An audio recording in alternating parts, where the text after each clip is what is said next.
আপোনালোকৰ মুখতো শুনিছোঁ আৰু অন্যান্য ঠাইৰ পৰাও শুনিছোঁ বৰপেটা লোকসভা সমষ্টি হেনো অসম গণ পৰিষদক মিত্ৰজোঁটে এৰি দিব আৰু মিত্ৰজোঁটৰ হৈ অসম গণ পৰিষদে নিৰ্বাচন খেলিব বুলি আমি বহুকানে শুনিছোঁ, আপোনালোকৰ মুখৰ পৰা শুনিছোঁ, শুনি সন্তোষিত হৈছোঁ আৰু ভাল পাইছোঁ।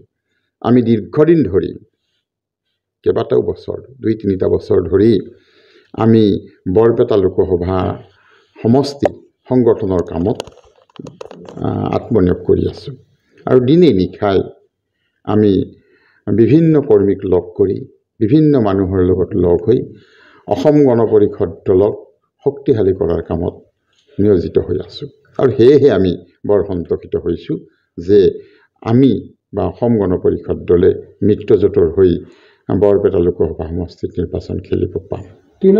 প্ৰতিগৰাকী ব্যক্তিলৈ শ্ৰদ্ধা জনাইছোঁ।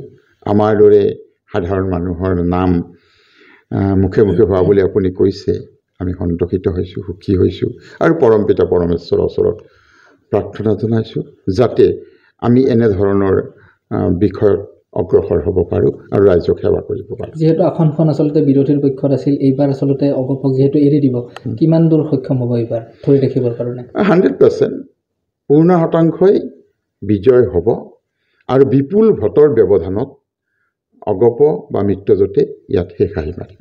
বৰপেটা জিলাৰ এই সংসদীয় সমষ্টিৰ ৰাইজৰ এই ক্ষেত্ৰত কি কয়?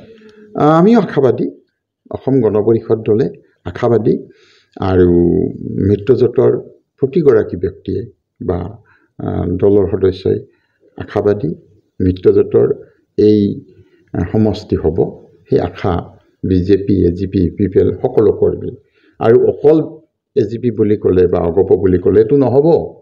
আমাৰ বিজেপিৰ কৰ্মীসকলেও আমাক সহায় কৰিব লাগিব আৰু অন্যান্য সমষ্টিসমূহত অগপৰ কৰ্মীসকলে বিজেপিক সহায় কৰিব। ইউডিএফে দাবী কৰিছে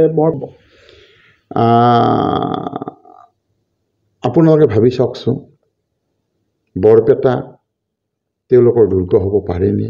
ইউডিএফৰ দুৰ্গ হ'ব পাৰেনে?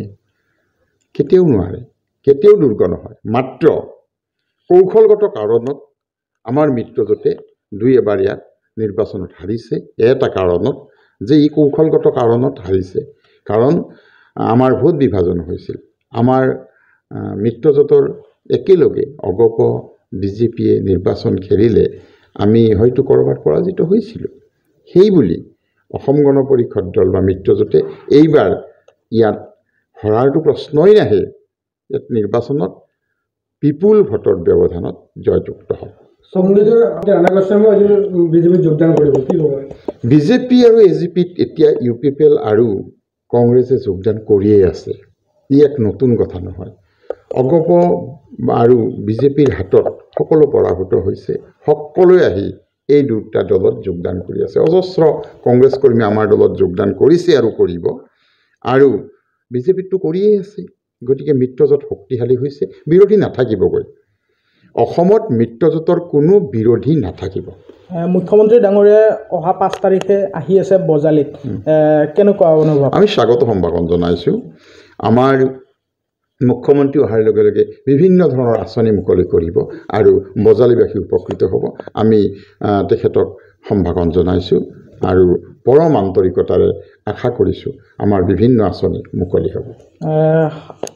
100% সম্পূৰ্ণ নিশ্চিত, পূৰ্ণ শতাংশই আমি সাজু আছোঁ। ৰাইজেও বিচাৰিছে আচলতে। ধন্যবাদ, ৰাইজক পুনৰবাৰ নমস্কাৰ দিছোঁ।